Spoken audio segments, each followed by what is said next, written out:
A few days ago, one of the most ambitious international organizations of this decade quietly admitted something it had spent 4 months trying not to say out loud.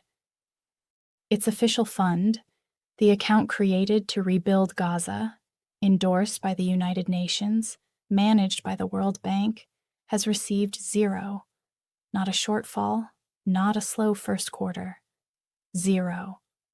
$17 billion were pledged on a stage in front of cameras with handshakes and signatures. $17 billion, more than enough to begin rebuilding an entire territory, and the official account holds nothing. Now, here is the part most coverage is missing. In that very same stretch in Europe, a leader that this organization personally expelled just 4 months ago was making a very different kind of news. He was not asking anyone for $1 billion. He was not promising a fund. He was quietly being proven right about something he said back in January. Something that at the time got him thrown off the very board now sitting on an empty account. That leader is the Prime Minister of Canada, Mark Carney, and the organization is Donald Trump's Board of Peace. Most coverage is treating these as two unrelated stories. They are not. Over the next few minutes, I am going to show you exactly how the empty fund and the expelled Prime Minister are the same story told from two ends. Here is what actually happened. The Board of Peace was launched with extraordinary fanfare. Donald Trump described it as one of the most consequential international organizations ever created, and the idea was genuinely ambitious.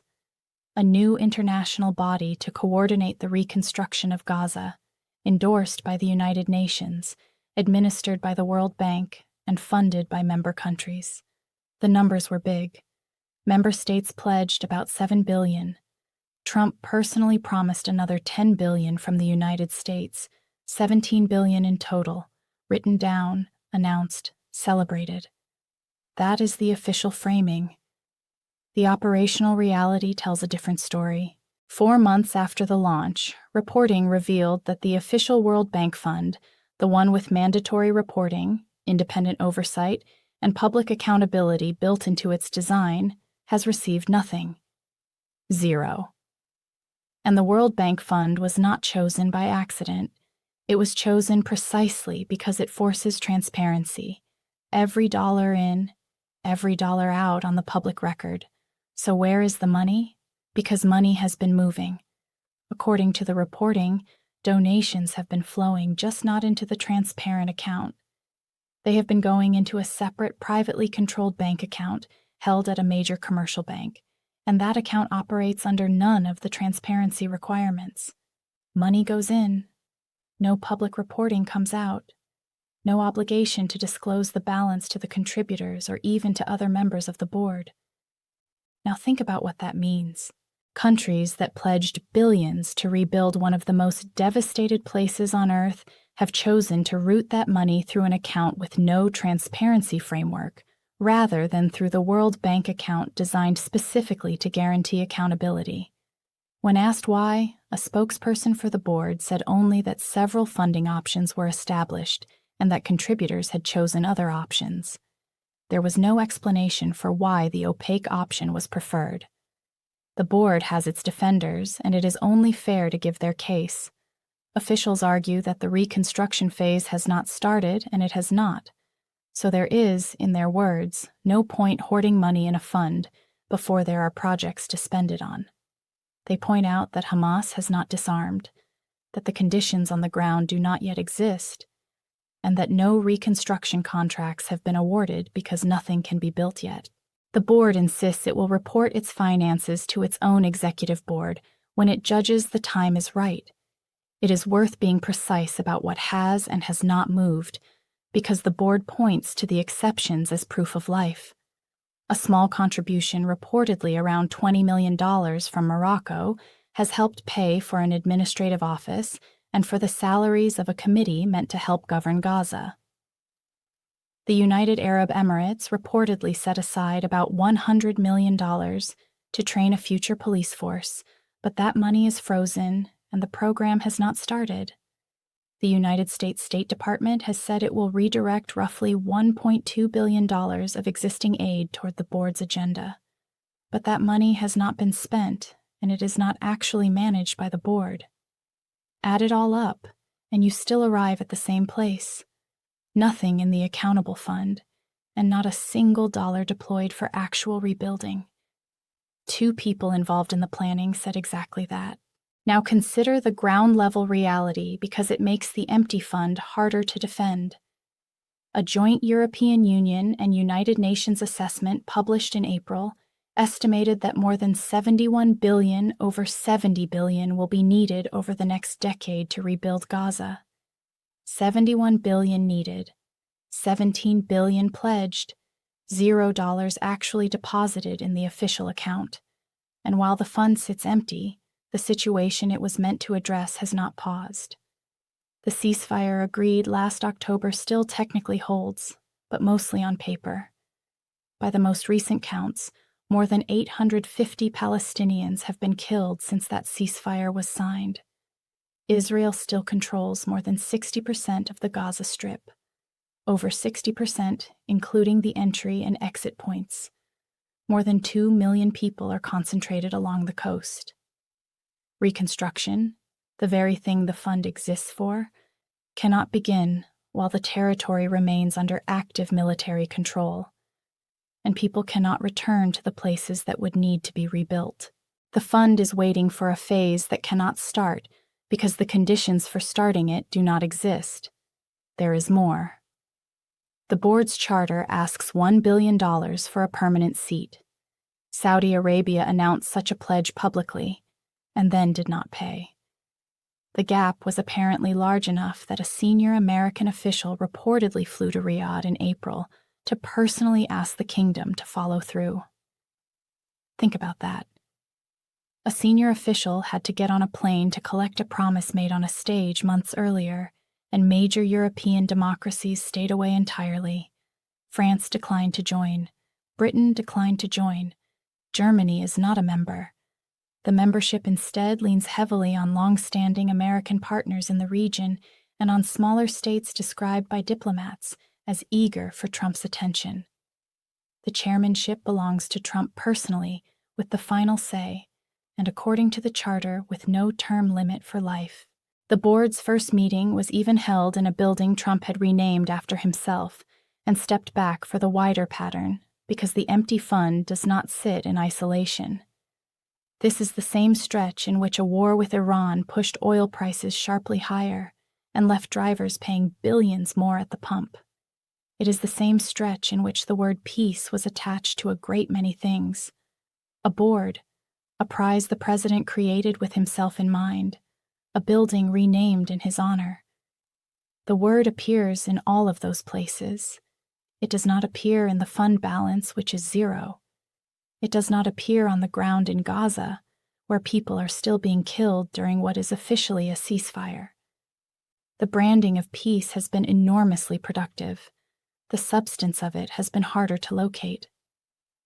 That is the first story. A peace organization with the word peace in its name, its prize, and its building, and $0 in its fund. Now hold all of that against what Canada just did, or more precisely against what was done to Canada, because the timing matters. Rewind to January. When the Board of Peace was being assembled, Donald Trump personally invited Mark Carney to join it, and Carney cautiously accepted in principle. Canada was going to have a seat at what Trump called the most prestigious board of leaders ever assembled. For a moment, Canada was inside the tent. Then Carney went to Davos to the World Economic Forum and gave a speech. He did not name Trump once. He did not have to. He told the room that the world was not going through a transition. It was going through a rupture. His exact words, a rupture, not a transition. He argued that the old rules-based order, the one underwritten for decades by American power, was fading. He said that great powers had begun using economic tools as weapons, tariffs as leverage, financial systems as pressure, supply chains as something to be exploited, and then he turned to countries like his own, the so-called middle powers, and delivered the line that defined the speech: "Middle powers must act together." Because in his words, if we're not at the table, we're on the menu. It was a calm speech. It was also unmistakably a diagnosis of this era delivered to the most powerful man in the room a day before that man was due to speak at the same forum. The response came quickly. Within 2 days, Trump went online and withdrew Canada's invitation to the Board of Peace. The message was short and almost casual. The board was withdrawing its invitation regarding Canada's joining what he again called the most prestigious board of leaders ever assembled. And that was it. Canada was out. At the time, the framing in much of the coverage was simple. Trump had snubbed Carney. Carney had irritated the president, and the president had punished him by pulling the invitation. A diplomatic slap. Canadian human rights groups actually welcomed the exclusion. They had argued from the start that Canada should not lend its name to a structure that, in their view, placed a foreign territory's governance under the personal control of one man. But the dominant story was still about the snub. Canada wanted in, and Canada got pushed out. It is also worth noting what Canada had already done on this file. Carney's government had moved to recognize a Palestinian state at the United Nations, tied to conditions including reform of the Palestinian Authority and elections without Hamas. That is a real position with real diplomatic weight behind it. It is a different path to the same stated goal: rebuilding and stabilizing Gaza, and it does not require sending $1 billion into an account no one can audit. Now look at that same January event with 4 more months of information. The board Carney was thrown off of is the board whose official fund holds 0. The table he was told he could not sit at is a table with nothing on it. The most prestigious board of leaders ever assembled has no money in its accountable fund, no awarded contracts, no settled legal status in some accounts, and no presence on the ground in the territory it exists to rebuild. Consider what that means in practice. In January, being excluded looked like a cost. By spring, it looks a great deal more like Canada being kept away from a liability. Carney did not walk away from the board on principle. He was expelled from it, but the effect is the same. Canada's name is not attached to the empty fund. Canada is not one of the governments that pledged billions and then showed a public account with nothing in it. Canada is not the one explaining why a senior official had to fly across the world to collect a promised payment. And here is what makes the Canadian angle more than just luck. The speech that got Carney expelled was in substance a warning about exactly this kind of structure. He argued that middle powers can no longer assume that compliance with a great power will buy them safety. He argued they have to build something of their own, an order based on rules and shared values, rather than on the personal favor of one leader. The Board of Peace is in almost every respect the opposite model. It is one great power, one chairman, one final say, one man with a seat for life and a private account that answers to no one. It is almost, line for line, the rupture Carney described for viewers who remember the end of the Cold War. There is a familiar echo here after the Berlin Wall came down. The assumption was that the great powers would keep building shared institutions, bodies where rules, not raw power, decided outcomes. Carney's argument at Davos was that this assumption is now over, and the Board of Peace, with its single permanent chairman, and its account kept in the dark, is what he says comes after it. This is not to say Canada has built its alternative yet. It has not. The coalition of middle powers Carney called for is so far more speech than structure. Canada is still without a trade deal to lift American tariffs. The rupture Carney described cuts against Canada too. But on this specific question, whether to put Canada's name and Canada's money into the Board of Peace, the country that was pushed out is now the country that does not have to answer for an empty fund. And here is where the two stories intersect in a way that should concern anyone who cares about how the world is actually run. The Board of Peace is loud. It has a charter, a chairman, a prize, a renamed building, and $17 billion in announced pledges. Canada's position is quiet. It has no board seat, no fund, no fanfare. But strip away the noise and look at what each one has actually delivered. The loud institution has delivered $0 into its accountable fund. The quiet country has delivered something less visible, but more durable. Distance from a structure that cannot account for its own money. That is the contrast worth holding on to. Spending is not the same as delivery. Announcement is not the same as accountability. A pledge on a stage is not the same as $1 in a transparent account. The Board of Peace has mastered the first half of each of those pairs and avoided the second. And look at who else stayed out, because Canada is not alone. France declined. Britain declined. Germany never joined. 3 of the most capable democracies in the Western Alliance looked at this structure and chose not to attach their names to it. The countries that did join are, with some exceptions, smaller states and regional partners, many of them by diplomats' own descriptions, motivated less by the mission than by a desire to stay close to Washington. That is not a reconstruction coalition. That is an audience. Here is the main argument stated plainly. The Board of Peace was sold as the future of international cooperation, a new model where one decisive leader cuts through the bureaucracy and gets things done. 4 months in, it has produced the opposite of what it promised. The bureaucracy it bypassed, the World Bank with its boring mandatory transparency, turns out to have been the part that would have made the money real.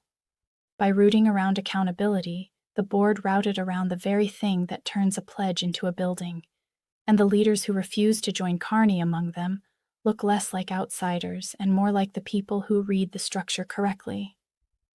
The standard has changed. For decades, being inside the room with the United States was the safe choice for a middle power.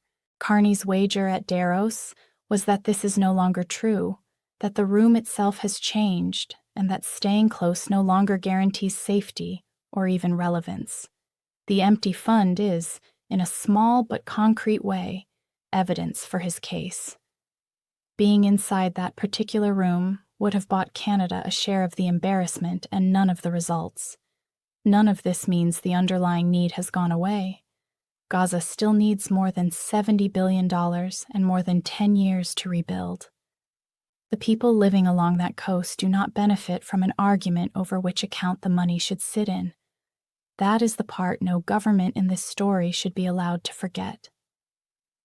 A debate about transparency is still underneath a debate about whether a single brick gets laid.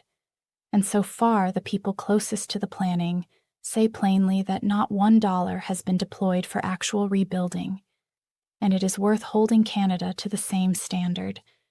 It is easy to look principled when you have been pushed out of a room.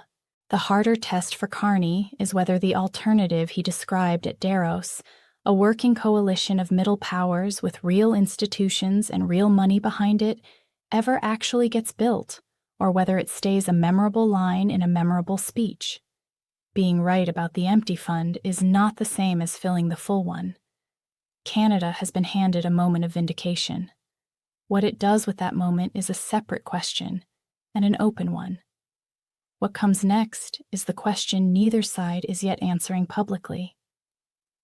For the Board of Peace, the question is whether that official fund ever fills. The honest forecast is that it does not fill meaningfully this year.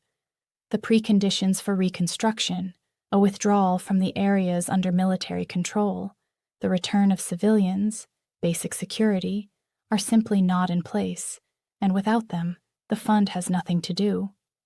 Donations will likely keep flowing through the private account, away from public view, and the gap between $17 billion pledged and $0 delivered will harden into one of the defining numbers of this administration's record.